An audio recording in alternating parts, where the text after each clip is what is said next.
Unverified, salacious report last night and shutting down one CNN reporter you just saw there after his network seemingly forwarded these claims, these unsubstantiated claims. Here to discuss now, Joe Concha and Gina Loudon. Gina, that was some scene today, wasn't it? Not exactly what we see in most presidential press conferences. It certainly was. But, you know, Charles, he's reflecting the sentiment of many out there.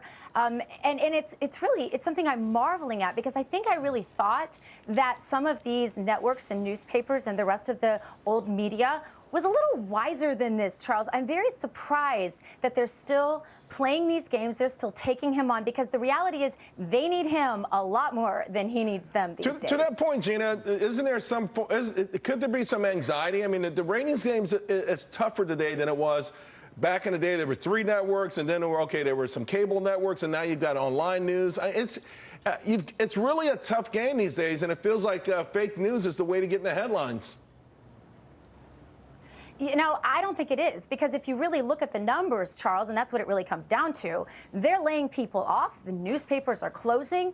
The networks that are presenting honest news, they're having wild ratings. And I'll just give you one example. Without naming any names, I can tell you that I have never once been edited, told what to say, or had my mic cut on Fox networks. But that has happened to me and many of my colleagues on other networks. So until they are willing to let commentators speak freely, I don't think they have a right to complain about First Amendment rights. You know, BuzzFeed, of course, Joe, has come out with a statement trying to justify this. And even throughout their report, they admitted, hey, you know what, it's unverified from a mystery person, but they put it out there anyway.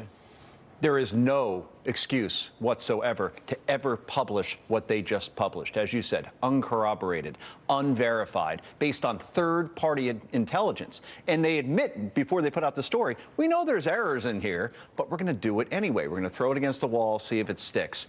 And BuzzFeed has no standards whatsoever. And the fact that they're standing by this is deplorable, Charles. What do you make of the role that CNN played? They came out with a statement that says, hey, we're not BuzzFeed. We were just kind of forwarding it without acknowledging or saying that it was factual. They were more cautious than BuzzFeed was, but they also said that Donald Trump was debriefed on this particular part of the dossier, the scandalous part. NBC is saying no, that never happened. So we don't quite know. I just found it very interesting that all this information, Charles, went out the day before Donald Trump's first press conference in 168 days, and I'm seeing a pattern.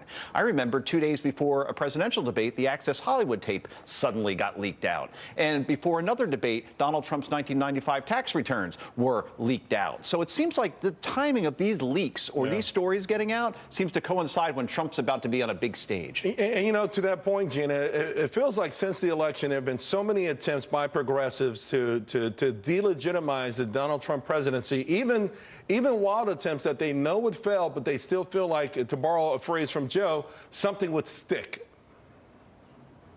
Yeah, well, because they're used to winning, Charles. They've really dominated for decades, and conservatives have never really had the ability to fight back. But Donald Trump has reorganized not just the way politics is done, as you know, but also the way that media is done. And now they are losing, and they're desperate. And it's showing in every way. It's judo, and every time they hit him, he hits harder. And we're just watching this all go down and wondering if they're ever going to catch on to what they're doing to themselves. It's suicide. I don't think so. What do you think, Joe?